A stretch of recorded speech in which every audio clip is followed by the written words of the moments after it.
It's a beautiful day in this neighborhood, a beautiful day for a neighbor. Okay, Decatur, it's 9 o'clock, and it's time to meet your neighbor right here on Voices of Decatur with your host, Mike Johnson. Thank you very much, and welcome to Voices of Decatur, another edition. We are finally here, and I am excited to have this guy sitting right next to me. He is a dear friend of mine, and we go back. How long have we known each other? At least 20 years, Mike. 20 years. At least 20. DJ Nabs is live in the building. Yes. Let me just get you guys caught up on who this great gentleman is before we actually go ahead. Can I say something before we get started? Yeah. Because this is the neighborhood show? Yeah. Okay. Let me take my shoes off like Mr. Rogers up in this piece. Okay. Now I'm ready. You got your shoes off? I'm ready. You're good? Yes. All right. Everybody, let me introduce you real quick to who my buddy DJ Nabs is before we get to talking. Check it out. DJ Nabs, y'all give him some love. There's a lot of spirit in the music. My dad got me my first turntable, and then from there, I taught myself how to scratch. I have been a musician since I was in the 6th grade, played saxophone from 6th grade through the military. Okay, so Nabs is short for Nabisco cookies. My best friend, Luke Duke, said I look like a skinny pack of Nabs. I was Nabs for years before I even became DJ Nabs. DJ Nabisco. DJ Nabs in the house! Give it up for DJ Nabs! I get DJ Nabs. My big break came through Arrested Development. So I was really their DJ. And they got a record deal and was managed by Michael Malden, who is Jermaine Dupri's father. Somehow or another, Kriss Kross needed a DJ. That was kind of the start of my professional career. How you feeling? Then I went on the road to start touring, and we did the Michael Jackson tour, which is my first tour. So yo, Nabs, why'd you kick that?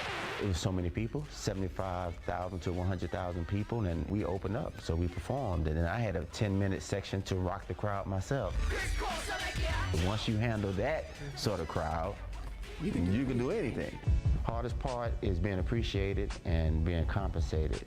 So you really have to get behind your own brand. Relationships are important, maintain those. This is a marathon, because that's the only way you'll be considered a legend. I mean, people can look at what you've done in hindsight and have respect for it. And there it is, guys. You like that? Yeah, that's pretty good, man. Little tribute to you, man. That's nice, man. You like that? I feel special and warm inside. And now I got to come in with the heat. Right here. Yeah, Let's yeah, vibe for a second. Right here, let's vibe for a second. I told you, this is going to be a fun show tonight. This is going to be a real fun show. I'm going to bring it down, and we can talk for a second. Okay. Let's calm it down for a second. All right. Welcome to Decatur FM, brother. Yeah, man. I'm happy to be here. It's good to have you sitting side by side with me, and it's funny how when you start introducing and interviewing your friends, just like, all right, what do we talk about? What do we laugh about, that we snicker about, that nobody knows about? But then again, what do we tell people about, right? Right. What I wanted to do, man, because I've been thinking about it, like we've been talking and connecting, we always do, is to sit down and chat a little bit about, this week for us has been interesting. We've been talking about art forms a lot, right? And just the different kinds of art forms that there are. And you automatically came to mind because as a DJ, right, that's one of the most amazing art forms that there is. Right. The skill to not only hear, but to judge a crowd, right? To take the energy from 0 to 10, back down to 5, then back up to 10. You know, I mean, there's so much. There's that portion of it. There's the actual making the music of it. You know, and you've been instrumental in this particular hip hop industry when it comes to that, right? Right. So what I wanted to do is start with, let's talk about you and who you are. And you're originally from Durham, North Carolina. North Carolina. Yeah. I started DJing in '84 because I think a lot about the fact that we take so much of what's here today for granted. Yeah. And for me to be 10 years old when the first rap record came out. Yeah. And then 5 years later decide to be a DJ, which meant that the rap music as we knew it was 6 years old, whatever, you know what I mean? Yeah. And to grow up in this, you know what I mean? There's a difference in, being a DJ for the last 10 years. And everything's already established. You and I know that. There were no hip-hop radio stations. They didn't play hip hop in commercials. They didn't have hip hop in movies. You know what I mean? Yeah. So we all evolved with this thing together. And sometimes I have to remind myself, of that. For me now, it's been 30 years in Atlanta because I moved here in '88. Right. And 34 years since I called myself DJ Nabs. That's crazy, man. When you picked up turntables, mixer for the first time, how old were you? A turntable, you mean? Sorry, yeah, my bad. I only had one turntable at first. One turntable. Yep. How old were you? I want to say I was 14. 14 years old. Yeah. In You're 10th like- grade, because I graduated when I was 16. What, did your parents That's how I buy it for you? They dad or you? One turntable, yeah. My dad got a turntable, one turntable out of the pawn shop. I can't remember where I got the mixer from, but it was a Radio Shack mixer. Right. So I taught myself how to scratch first, because you need 2 turntables in order to mix. Right. So I used to play the tape deck, Uh-huh. and then scratch with the tape deck. That's how I started DJing. So how'd you figure out I'm gonna go from the tape deck to the turntable? Like, oh well, I watched older guys in the neighborhood in Durham. The neighborhood I'm from is called Walltown. okay, And for those that's familiar with Duke University, there's a wall that separates the university from the neighborhood. Right. And that neighborhood is Walltown. okay, So in Durham. So just watching them, they had the full setup. Yeah. So I was just getting mine in pieces. So Yeah. I understood that a mixer, you could plug a turntable in one side of it, and then you could plug another source, tape deck or whatever, in the other. okay. So I would listen to other DJs mix from tapes, and then I would practice over top of the tape with my turntable. All right. That makes So, sense. but what? So you just watching them and mimicking? Somewhat.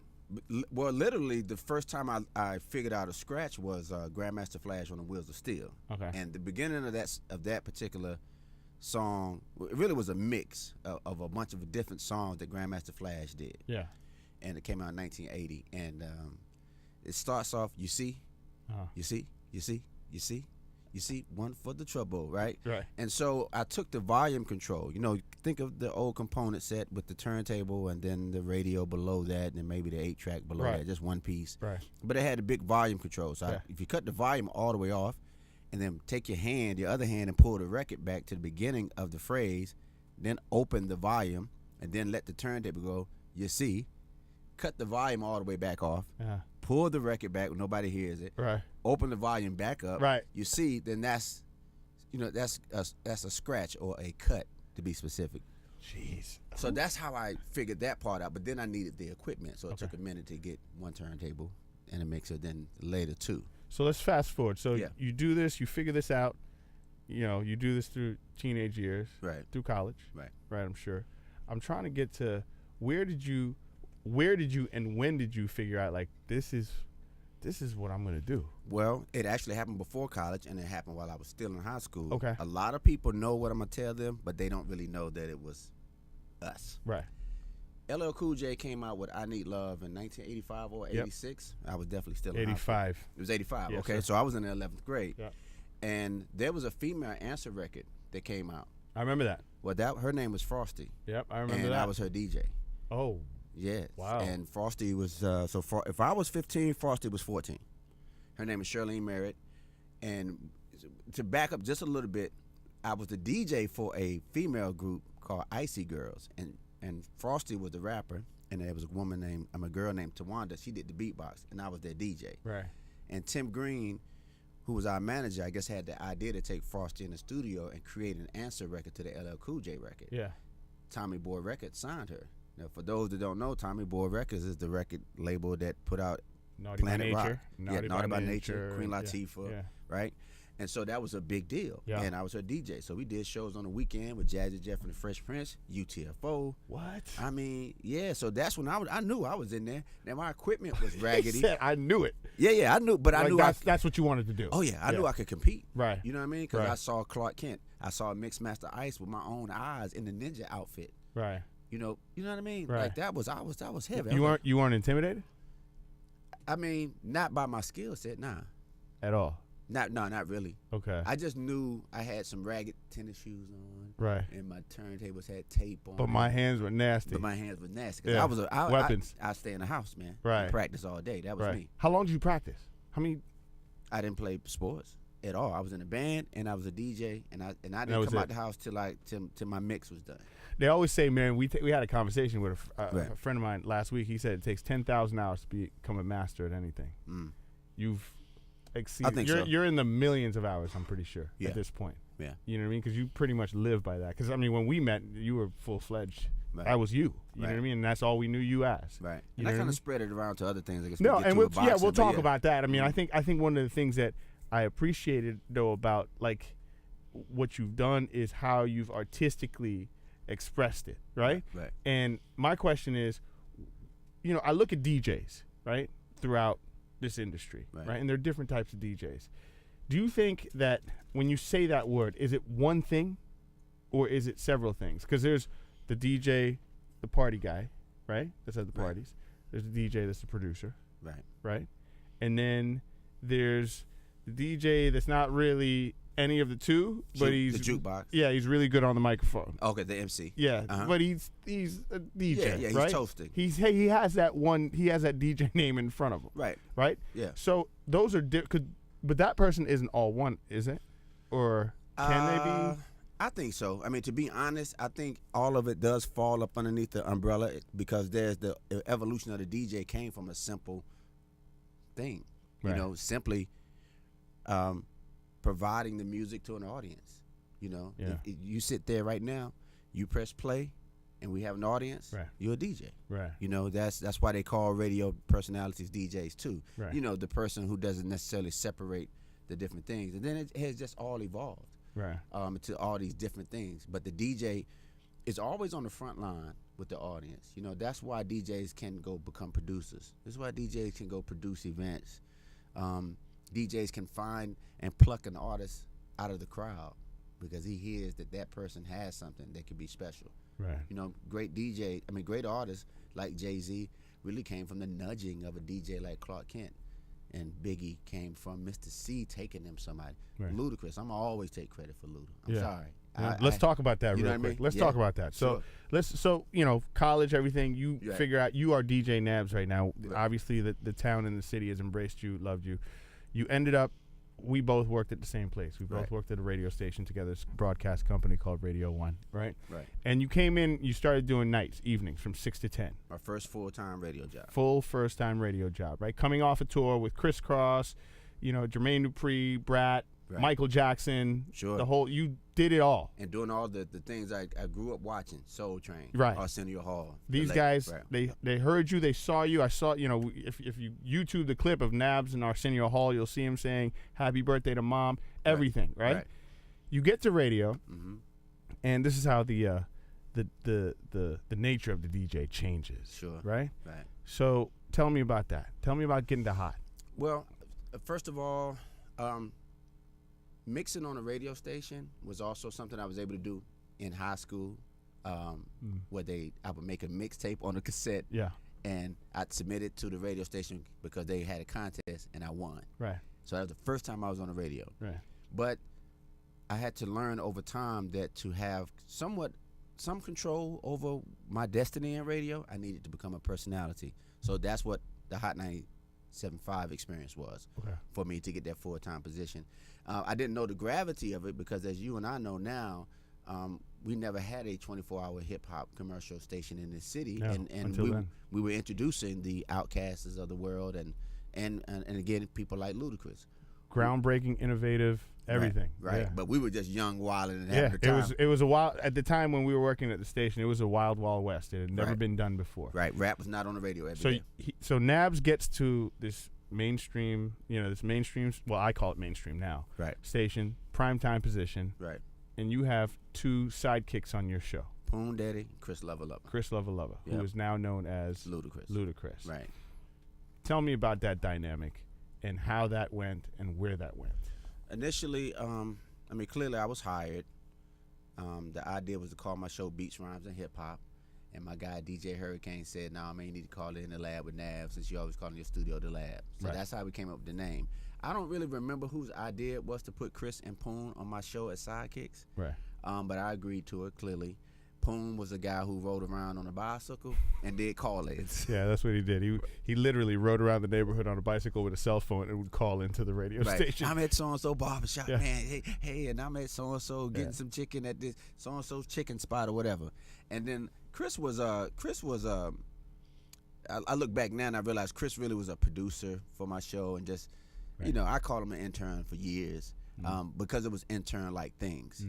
He put things up and he'd finish some production for me if I needed to get done. He'd go get me a chicken salad from across the street if that needed to be done. You know what I mean? Yes, we are talking about the we talking about Ludacris. Please believe that because that's Fast just how, and Furious, blah, blah, blah, blah. you name it.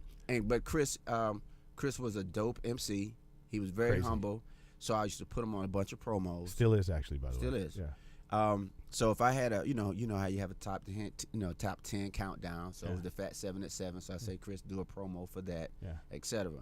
And so he was just a part of how I moved in the city because he and Poon didn't necessarily have a speaking part beyond Poon doing the call-ins. Right. But of course, Kriss was funny. So then Kriss started doing impressions. Right. Reverend Ray Ray is my favorite. I remember that. He'd do Don Cornelius from Soul Train, talking slow. Or he'd do, what was it, Billy D. Williams. Billy D. Williams, right. I remember that. Right. I always want a Colt 45. Right. On hot. It's something fun. Yeah, Right. I remember that, yeah. So we had a lot of fun. Yeah, and then not long after I was hired full-time, I got a record deal.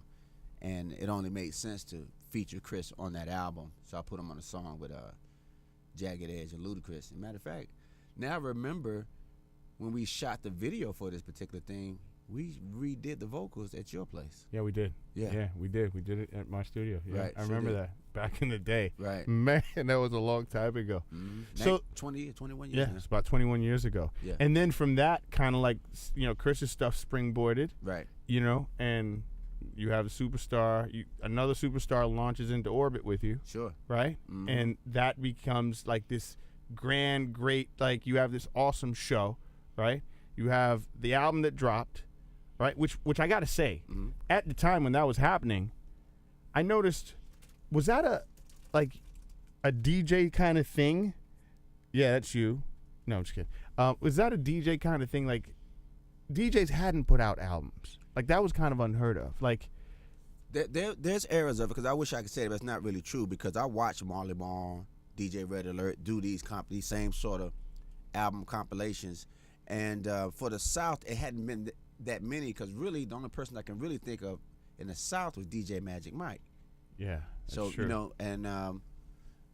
So it was Magic Mike was the first person, but it had been a gap. Magic Mike was late '80s. So you kind of reintroduced the Southeast. I believe to that, so. That Yeah. whole type of scenario. For sure, like, came back around. You were doing. So we had the radio show. Nabs is doing this really great event every Sunday at Kaya Old School Sundays downtown. Mm-hmm. For those of you who remember, is right in the middle of Midtown. And listen, if you don't know that, I always describe it as the Studio 54 of its time. Yeah, it was. Yeah. I will say that. I Yeah. mean, there was a long line outside, and you just wanted to get in. Right. So there was that. There was the album that dropped. So you were just collecting all this content, right? And I'm getting to something to the other part of the DJ era, right? Mm-hmm. Was as you were doing this, you're taping, filming, collecting. Oh yeah. That's part of your. Yeah, because really for DJs, now this is part of the definition. Now I'm gonna throw another word out there. I've been calling a DJ a custodian lately. Yeah, a curator. Right. I like to use the custodian because I like to just bring it all the way back down to the fact that in the vinyl era, you had to not only buy the record, you had to keep the record, you had to clean the record, you had to package the record to use it again the next night, et cetera, et cetera, et cetera. Well, it's not really any different now. If you're smart and you have your library on a hard drive, you better have a backup and then another backup of the backup. and a backup of the backup. You better show up to your gig with 2 laptops. Right. I still use traditional turntables, but I use MP3s or files to spin the music. Right. I'm still carrying 6 pair of needles, 2 pair of headphones. You know what I mean? We have to go. It's not just about the gig. It's after the gig is over and that 24 hours or that 72 hours or that week before the next gig. You got to guard and keep your stuff together. Keep for the next- royal jewels safe. Right. Right. Exactly. So as we've changed over time, VHS to DVDs to whatever, Right. I kept those too. I kept the CDs. I kept the mini disc. I kept the DATs. I kept the cassettes, and I kept I kept the players so that I could play them. Yeah, You the boy is nasty with Yeah. his library. I mean, it's completely sick. And you still fool with vinyl. Yes, I have all my vinyls. Still has his vinyl to this day. Tell me this. You ever been on stage, big event, you're rocking, something goes wrong? Sure. How you play it off? Or can you play it off? Or has there been a time where you couldn't play it off? I'm trying to think. I want to say there is a time I haven't played it. I haven't been able to. I can't really think of it because, if the computer heats up and turns off, I had my other computer there. So that 2 to 3 minute gap still felt like an eternity. Yeah. But the show wasn't over. Right. I've never not been unprepared to continue. Right. Because you really 5 seconds of silence on an artist turning around, looking at you because something happened. That 5 seconds is an eternity. Right. But I have a backup. Right. So I pretty much have always had a backup. But I've had things happen all the time. You Yeah. know? Yeah. Yeah. What's the biggest crowd you've ever played in front of? I think it's, as far as being a part of a group or situation like Kriss Kross on the Michael Jackson tour, that's the biggest still to this date. On my own, 30, 40,000, I would say. Wow. At one time. Nervous? Every time until the beat drops. And then it's just Until the bell rings. It's butterflies, we call it the zone for Yeah. athletes like yourself. Sure. I know you've gotten into boxing and stuff, but you get into that zone. As soon as that beat drops, everything just Because the beat is a roadmap. to where you got to go. Right. Now, if it's silence and they're announcing me or the situation. That's when or the jitters happen? That's when the jitters happen. And you don't have anything to go off of. Because Right. now you're waiting. For me, I'm waiting for that beat to drop. Once that beat drop, hey, I follow the beat. That's Right. it. I stay on the rhythm. And I always considered myself a drummer. Yeah. In the sense of timing and the heartbeat Yeah. of everything that happens on stage. Yeah. You know what I mean? So if I focus on that, and then let's say we're 70% into the show, Yeah. I kind of start to look up and look around and let my hair down a little bit because we've sucked the crowd in by that time. Right. So you've pretty much you're Right. in the zone. You got them vibed and stuff. Yeah, I got that. Yeah. Who have you played for or with that got you starstruck? Like, I don't get starstruck by many people. You know what I mean? But there's certain people in this world. If they walked in right now, my jaw would drop. Well, as far as on stage or just period? Just on stage that you've worked with, or a period that you've met. Clearly beyond Michael Jackson, Patti LaBelle, Wesley Snipes.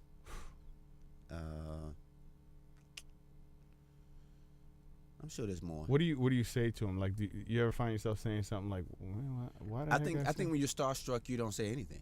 I think you or you say struggle. stupid stuff. Yeah, you say something stupid, or you mumble over your words, or whatever the case may be. I met Morgan Freeman one time, right? Okay. And I'm a big Batman fan, Right. So it was right when Batman came out. Morgan Freeman was in that. Not to mention all the great movies that he's done. It's like right? that's Blade. That's why Wesley. Yeah, exactly. Destroyed Same me. thing. Right, you know what I'm saying? right. Shawshank Redemption, everything that Morgan Freeman's done. So a friend of mine, it's his restaurant. He's like, come meet Morgan Freeman, right? So I was like, holy smoke, are you serious?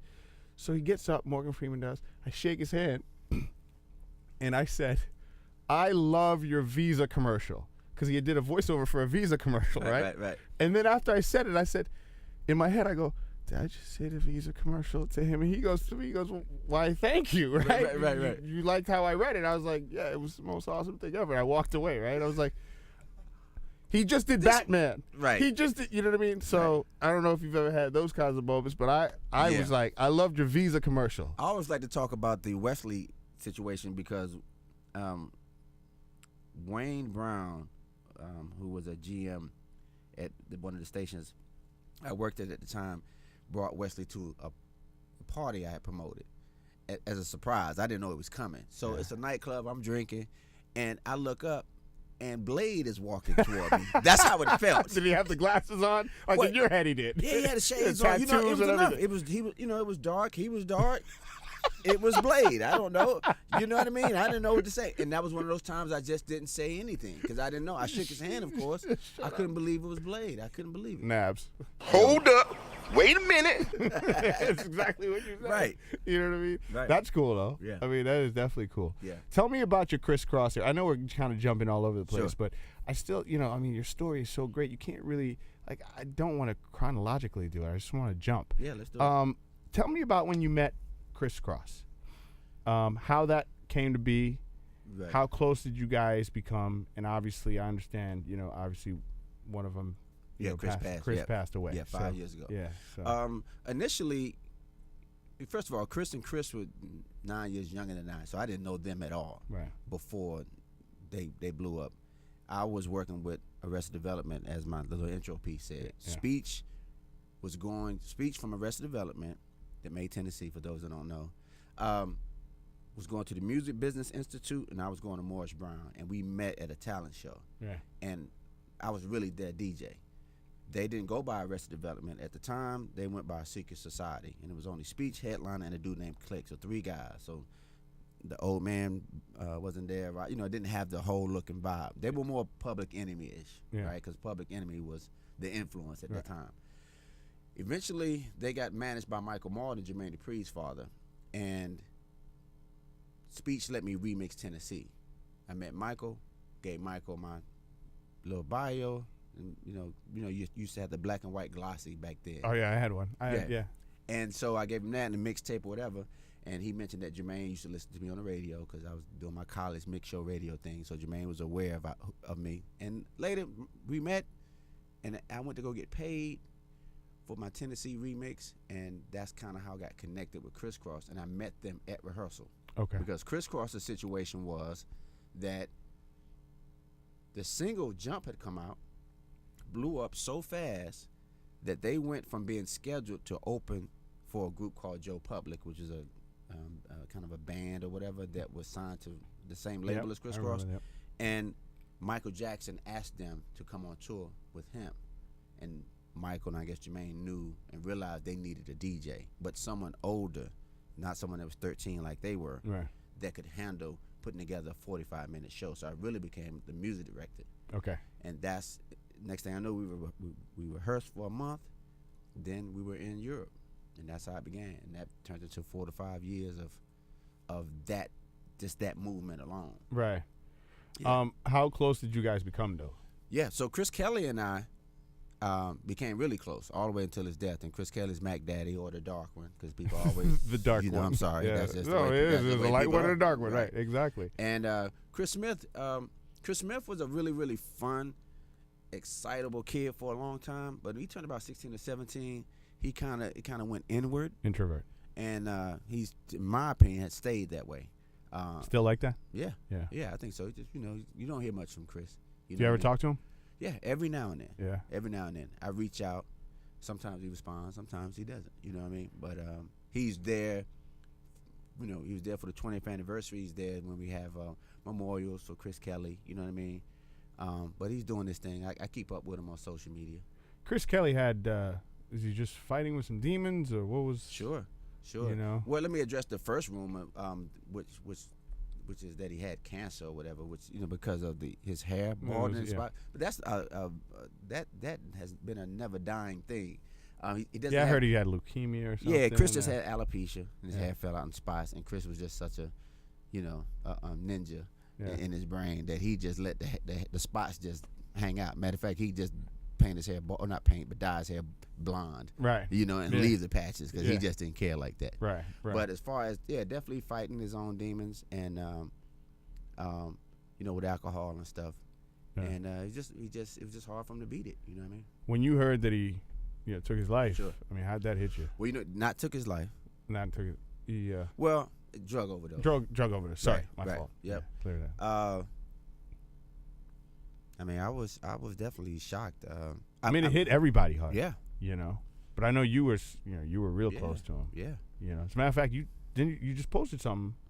Didn't you post something? Yeah, I'm always posting something about Chris. Yeah. I like to, I keep not only keep his memory alive, but I know Chris better than most people. Yeah. I'm gonna say 90% of people out here. I know Chris We spent birthdays, New Year's, Thanksgivings, those things together every year. Was he a talented MC? Yes. Yeah. Chris was very talented. Yeah. Very underrated, and quite a producer. You know, he went to school and completed his degree in engineering. Wow.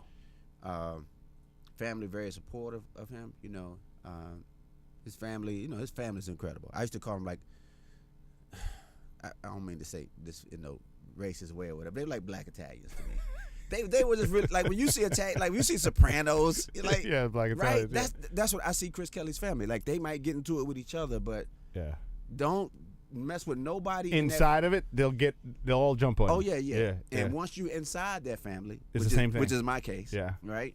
You inside, you in. You're ingrained into the DNA. Yeah, and I loved it, and that's why, that's really why I think that I became so close to Chris, because he didn't have any siblings, so I was his big brother. It just happened. They adopted me in that family. So much love to his mama, Donna Kelly Pratt. Yeah. You know, she, always from the very gate, always instrumental in making sure I was a part of the family and not just the DJ. Yeah. For the internationally known Kriss Kross, who sold millions of records. Yeah. You know what I mean? Yeah. I was family. That's very, very cool. Yeah. You as a DJ, man, I've always tried to figure out how to, and I want to talk about this and compare some stuff real quick. I've always tried to figure out, like, you are a very interesting hybrid of a DJ producer, right? Okay. What I mean by that is, you're the type of person that I think you can battle. I think. Oh yeah, battle DJ. Yeah. You can battle. You could produce, right? Right. And you could jump on the air, right? Right. A lot of DJs, they either live in one or the other lane. They don't jump, they don't jump in and out, right? But within that, though, the texture, right? So who are some of the DJs that you look up to, that you think are from the beginning, you respect? Yeah, from the beginning, the influences, Grand Mixer DST, who I think is pretty largely unknown, but part of a big, huge record, Rocket, in the 80s. My style very much is his, the way he spins. Jazzy Jeff, Cash Money, Mixmaster Ice from UTFO. Those were the foundations of where I built my scratching style. Right. Later, watching the party energy of a Kid Capri. I'll give respect to Funkmaster Flex just in the sense of his business acumen. Nothing against. Right. I just never really thought he would always fall in one category as far as DJs. Sure, concerned. but it's just because you mentioned the hybrid thing, right? The first set of DJs I talked about, even as great as Jazzy Jeff is, Jeff isn't known for rocking a party like Kid Capri, but he's a good producer. But he's a good producer. And then you got Flex. You know what I mean? And the reason I use Flex is just because of how he's able to do what he's done in radio, in broadcasting. You know what I mean? And the brands he's associated himself with. Right. Today, I love DJ Scratch. I love to watch him get down. He can do everything. 45s, needle drop, double needle drop. Yeah. And I'd have to show you how hard that is to do double needle drop. Pick the needle up off the record, drop it back on beat, and then pick it up and drop it back on beat again, then go to the other turntable and do the same thing without the use of the mixer. Right. I've never, you know what I mean? Yeah. DJ JC in Atlanta, he's just become. JC is sick. He's become one of my favorite of all time. Yeah. Sick. Always been sick. Right, as a battle DJ. But I do want to speak on that hybrid thing, though. Yeah. The hybrid thing is funny because that never was consciously the decision. I always wanted to be, when I was battling, I wanted to be a battle DJ, be a battle champion. It didn't happen that way. On my path to that, Kriss Kross came, and I did the touring thing. Right. Then I said I want to be the best touring DJ ever. So I toured with the Brat, Bow Wow, Jermaine, etc. Then a radio opportunity came. Yeah. So then I got on the radio full time as a personality and a local community figure. And I said, well, how can I be the best at that? Yeah. So then I put my foot in that. Then I start promoting my own club night. Then I start, you know what I mean? Yeah. And it's just everything I wanted to be good at. I never want to limit myself to one thing in DJing because I loved all of it. The boy's hands, like, you don't understand. Like, to hear him on the turntables like that. The boy is, wait, listen to this. Let's vibe for a second. This is you. Check this out.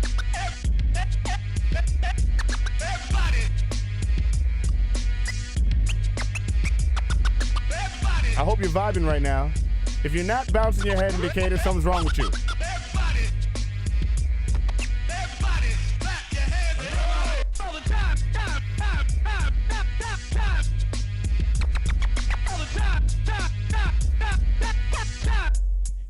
I just wanted to give him a little taste of that real quick. I think that you did that when you were in the studio with JC, by the way. And I think this is all vinyl.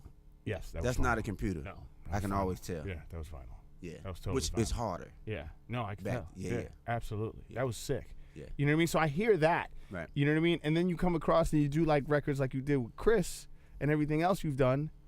Like it's like, dude, like one side of the brain is working, the other side of the brain is working. Like you know what I mean. You're jumping through hoops. Right. You know.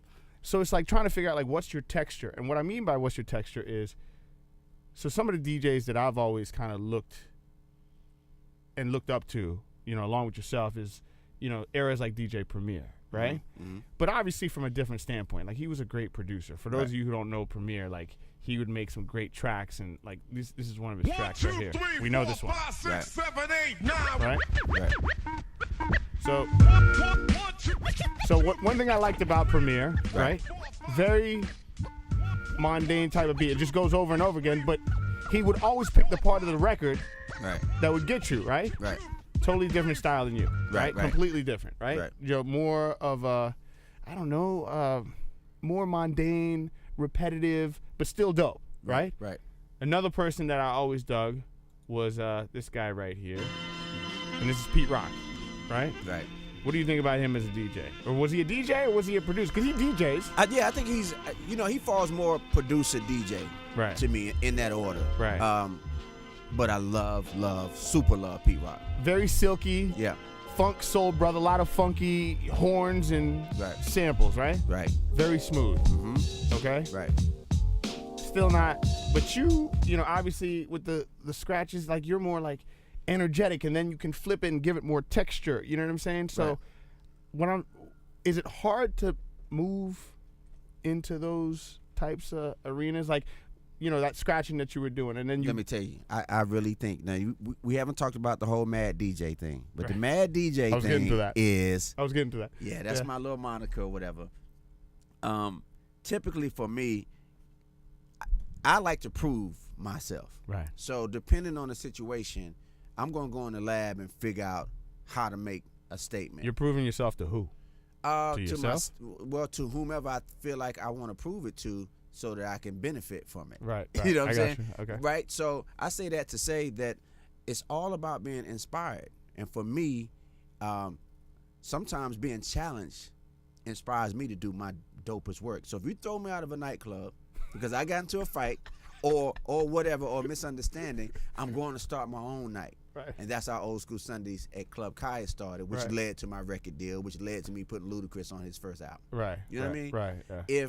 If Kriss Kross's first album did not have me on it, and I go to Jermaine and I say, and he's working on the second album, and I say, man, can I do a DJ Nabs break? Well, I got a point I'm trying to prove. Yeah. So now I'm about to scratch on record, you know, and receive royalties, blah, blah, blah. And that's weird. What you've been playing is the DJ Nabs break from The Bomb, Kriss Kross's second album in 1994. Yeah. I'm old enough now that there are plenty of kids on social media tell me that's the first record that made them want to be a DJ, which is equivalent to me saying Grandmaster Flash in 1980 and Grandmaster Flash on the Wheels of Steel made me DJ. It's a cycle, bro. It's a cycle, right? Yeah, but when I did that, I did it and I kept moving. I didn't think nothing else about the DJ Nabs break till I got a check. I was like, oh, I didn't know I was getting a check from it. You know what I mean? Very nice. Very nice. Right. Thank you. Thank you very much. I'll do it again. Right. So that's why I'm a hybrid all over the place. You know what I mean? Because I see an opportunity, again, to be a radio personality, which wasn't my goal. Right. To speak and go to speak at school and events, because you know what comes along with being a radio personality. Yeah, you know, you become a member of it's really about the community. Not the clubs. It's about the community. And I had no idea that that's what that was about. Right. But I tried to do my best and make an impression. So that's why I'm all over the place. Right. And I remix a song because I don't like the original. You know what I mean? I'm going to make it like I like it. I make it like I like it. Trick Daddy, CeeLo, Big Boy, In the Wind, I'm not gonna say I didn't like it, but I wanted to put my own funk to it. So I remixed that, and they bought it. And yeah, along the way, when you buy the vinyl, you'll see right there the DJ Nabs remix. Exactly. Thank you very much, LLC. I appreciate it. Thank you. We talk a lot. We Right. honestly talk silly sometimes. Right.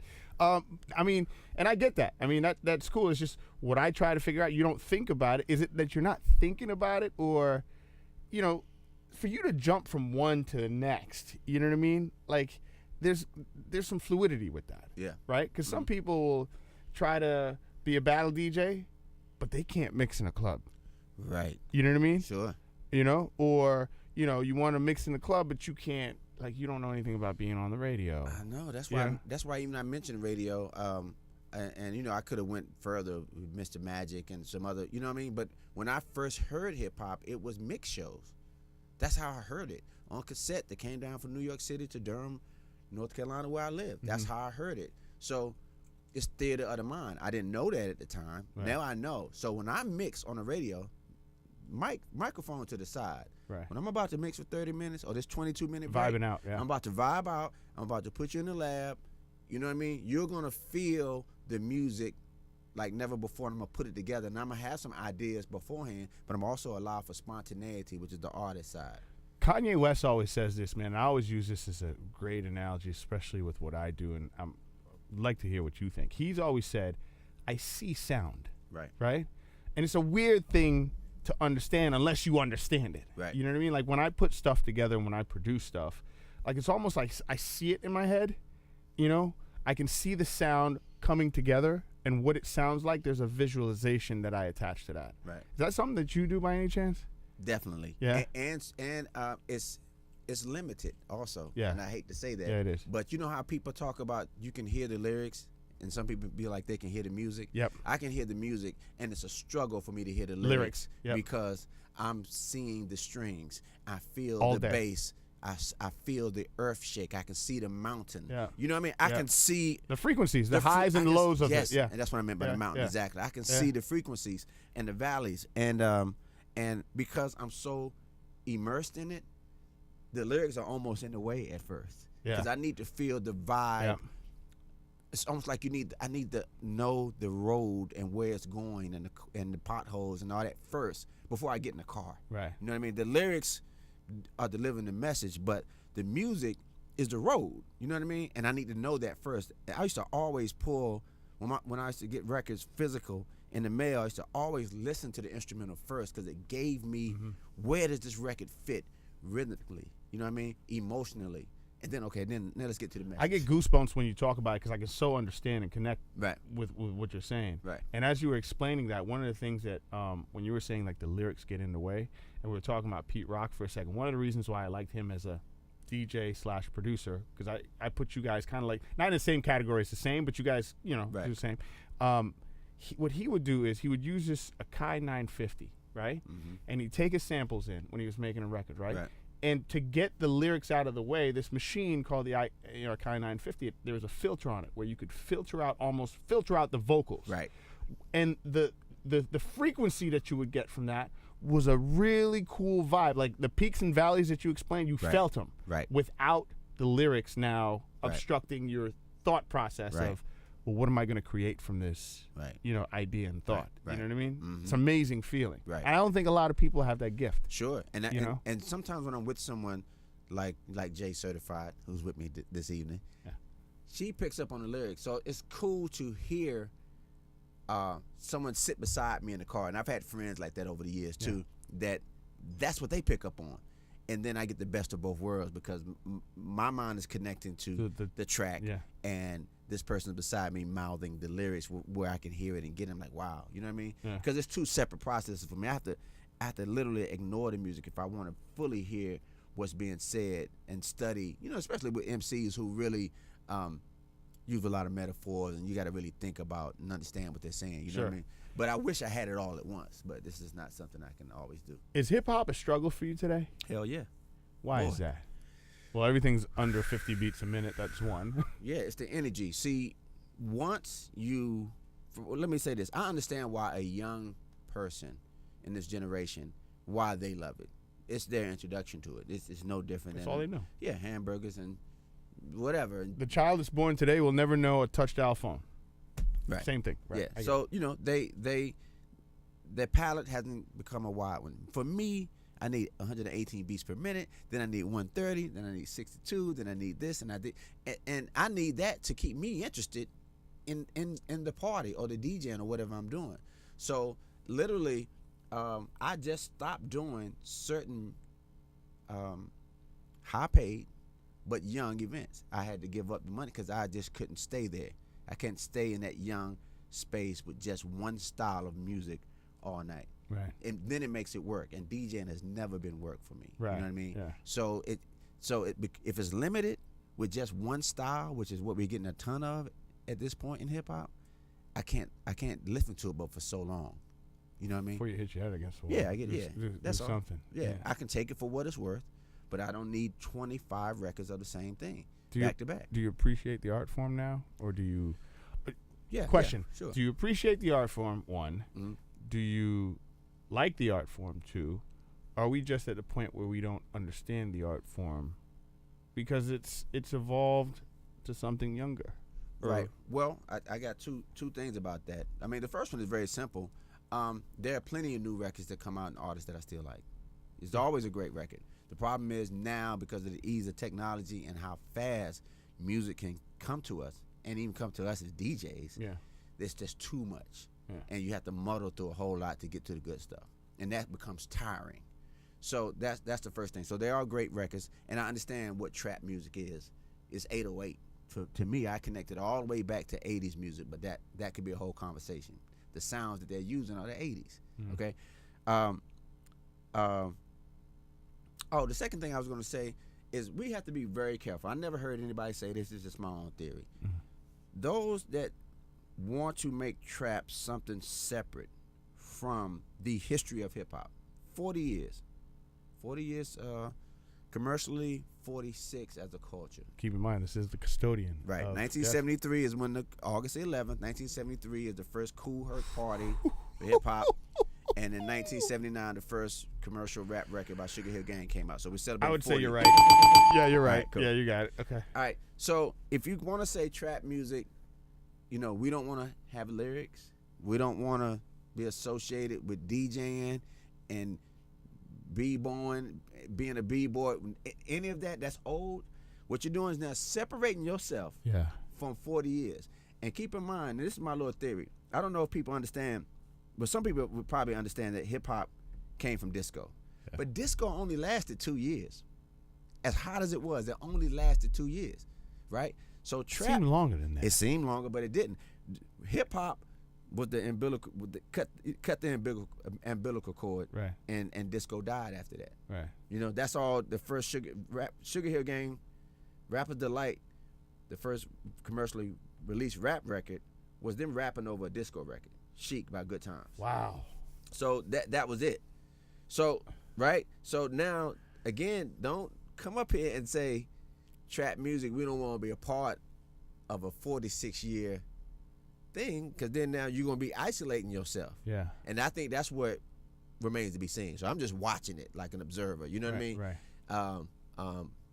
Because, again, let it be a part of it. Let it be a subgenre, just like snap, crunk, and everything else that's kind of, came from the South. But don't say you don't want to be a part of it. Because you do that, then you'll be by yourself and you'll die alone. Right. That's my thought. And that's how I feel about trap too. Whatever he says, I agree with. Right. I just want it obliviated. I just want it gone from the earth. Right. I mean, is there a place for it? Yeah, it's. I guess there but is. It's not. Listen, nothing just stays like that. You know what I mean? It's got to evolve or it's gonna die.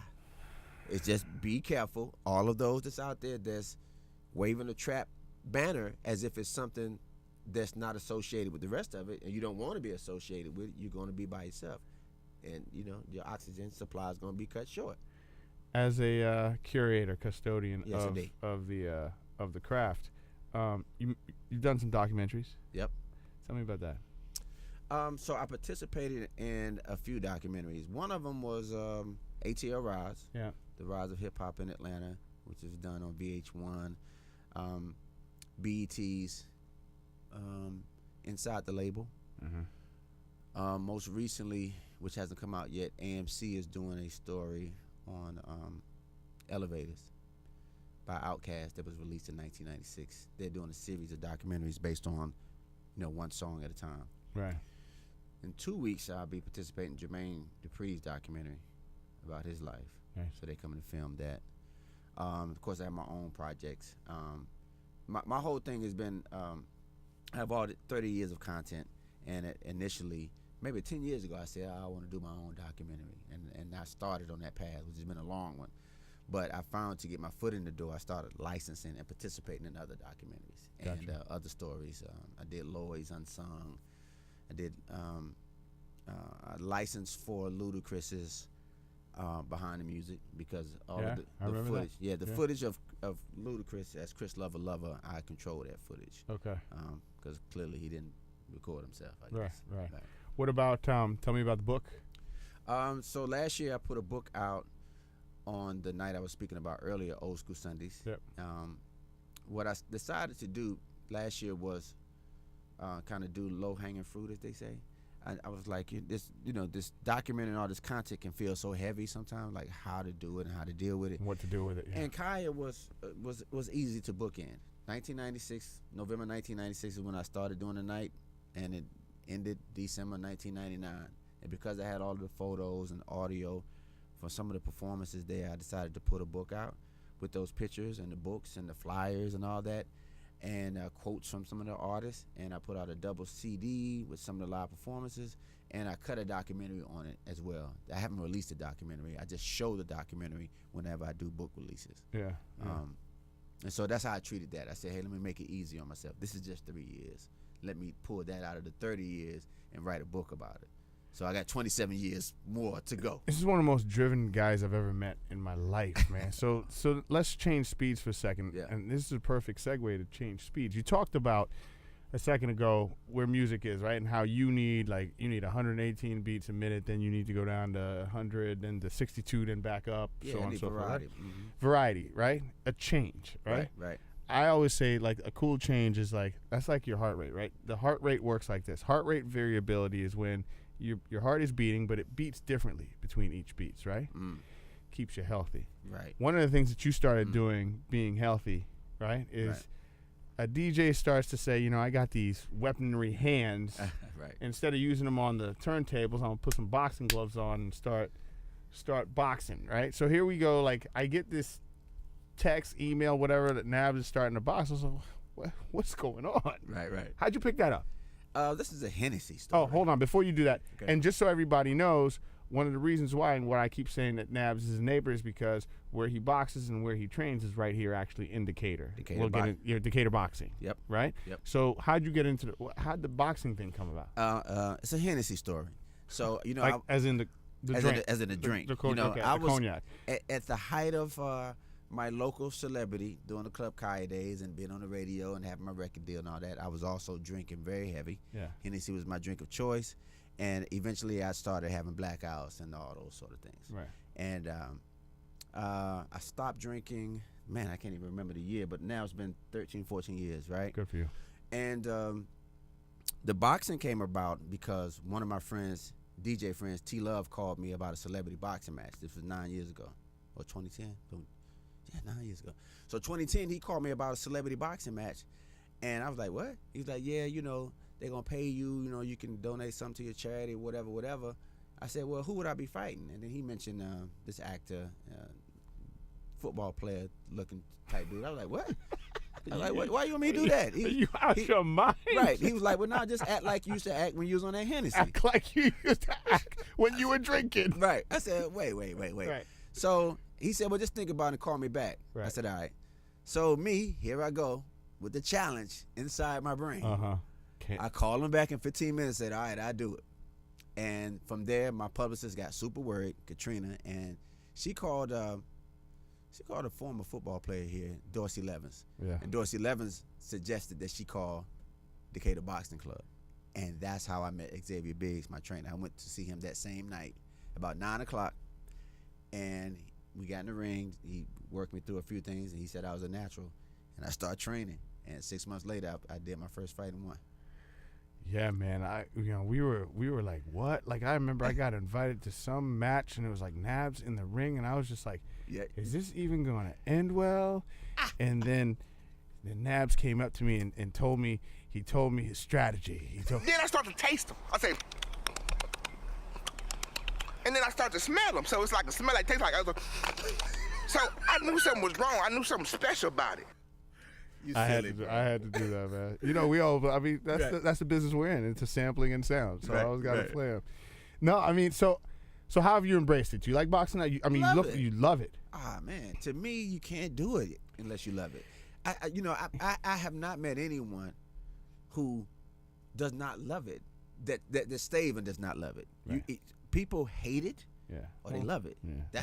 That's just it. But I think that's the love about it. I hate doing a lot. I hate running, but I love it so much. Like, it's a love-hate thing. Like, why do I hate it so much? And after I'm done with it, I want to do it so Well, you much. know what? The only time I can really say that is that sometimes in the heat of battle when I'm sparring and it's hard and I can't breathe and he's hit me. You go, why am I doing this? Yes. Yeah. I might hate it for that moment. But then, I wake up because that's what a punch should do. You know what I'm saying? Yeah. And again, I'm not suggesting that people necessarily get into boxing to fight, because you don't have to do that. You can just train and embrace the healthy cardio side of it. But I'm competitive, so What do you I got in it. So do you love the competitiveness about it? Do you love the like Sure, but the way I describe running, right? uh-huh. I like running. See that hard thing that you talked about, like when things get hard? Yeah. That's when I appreciate it more, because my brain always tries to figure out, like, how do I make this very hard run my normal, right? You know what I'm saying? Like, how do I make this my baseline? So when this happens, I'm not struggling. Sure. You know That's what what it is. And I describe being in the boxing ring, getting comfortable with being uncomfortable. Right. You know what I'm saying? Yeah. We talk about in life about being complacent and what that does to us. Right. We stop reaching. Right. We stop pushing. Right. So in the boxing space, that's what that's about. You know, if I do 9 rounds, let me back up. I have never done 9 rounds. Let me back up. All right, Mayweather. That's a tough. Yeah. If I do 7 rounds, right, and Biggs puts 3 different people in there that I don't, short, one guy tall, another guy southpaw. You know what I mean? These are all different challenges. What's a southpaw? Southpaw means that the person is left-handed. His just natural strength comes from his left hand. Does that mess you up, or is It's a different angle. Okay.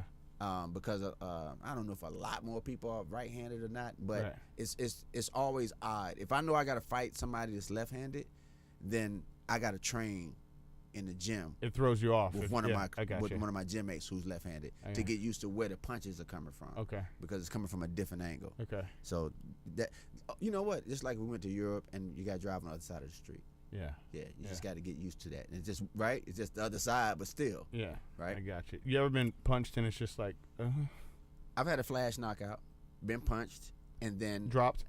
I've never been dropped, but I've been punched and I opened my eyes and I was being held by the other fighter, so that I wouldn't fall. Are you serious? Not in the competition. I don't mean to laugh, but Oh no, yeah, that's part of it. Oh, listen, holding is part of the strategy. right. That's why it's not illegal. Right. You know. Yeah. But his name is Rashidi. Rashidi hit me so hard, quick, whatever it was, and we were just sparring. So he's my gym mate, right? But so I guess I was going down, Right. and he held me, Right. and so it was a flash knockdown because I was still standing. That's what they call it. Right. So You ever been hit that it took the wind out of you for a second? sure, yeah, Yeah? all the time. Or I can just be moving and the wind leaves me. Right. You know right. what I mean? Yeah. Yeah. That's cool. So how often do you work out? Now I've slowed down a bit because I started training others. Yeah. And it really started when I went back full-time radio a few years ago, and I only could come a few days a week because full-time radio is 6 days a week, and you know that's really 7 days a week. Really. Yeah. So I went from twice a day, 5 days a week, to now 3 days a week training my class. But I'm always shadow boxing, and I'm always in the mindset of boxing. It's muscle memory, much like when I played sax, and I always was playing sax. I ain't had my sax with me. I'm playing sax on the bus. Right. What's he doing with those fingers? I'm playing sax. I'm playing. Yeah. You You know, gonna hear? I'm going through the shadow saxing. Right. I'm shadow saxing. Same with scratching. It's like they all the same thing. I did want to say one thing though, that my sister, because you asked me like, It was something you asked me about boxing or why I was doing boxing or whatever. But my sister describes me. She's 1 year younger than I. Who looks just like, it's like female Nabs, by the way. Yeah. She described me as she said that Tony, which is what my family calls me, you know, Tony don't like people. She said they think because Tony's a DJ that he likes people. Tony is in a DJ booth where you can't get to him. Tony loves to roller skate. Tony he does not come outside. Tony now boxes, and everybody's so surprised that he boxes. He's doing it by himself. He's not playing football with a team. He's not playing basketball. You know what I'm saying? Yeah. He likes to do stuff by himself. Yeah. And she's right. Yeah. I'm one of those. You know what I mean? You don't mind it? Nah, because it's me, and that's what happens. I'm in there. It's a challenge for me, and it's you against you versus you.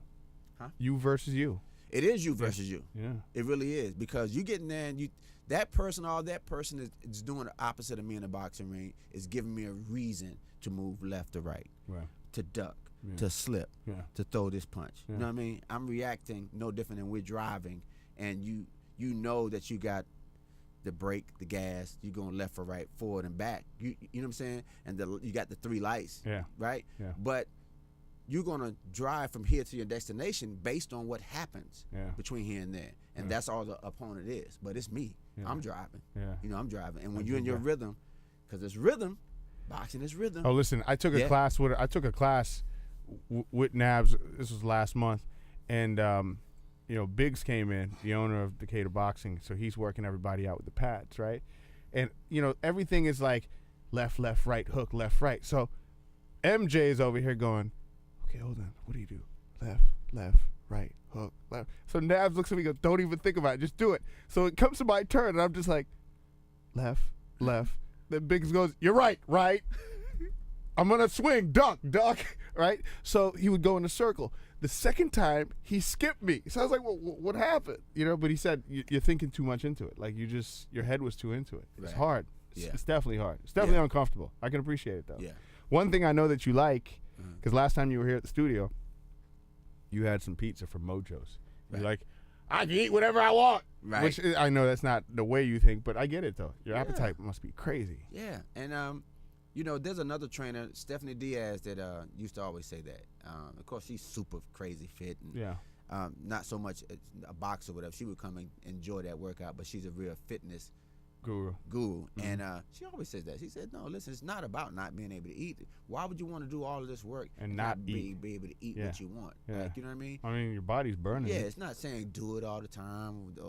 You know, it's still lead a healthy lifestyle. But you can eat. I can eat a hamburger. I can eat some pizza. I can have some chocolate. You know what I mean? It's just balanced like everything else. Yeah. You know what I mean? Yeah. No, I definitely dig that, man. Yeah. Man, I appreciate you coming in, man, and hanging out with me, It's over already, man. Yes. An hour goes by fast, bro. Hey, bro. I mean, it's like real quick. Here's the one question I have for you, though. Yeah. I ask everybody this before they leave, before we wrap up.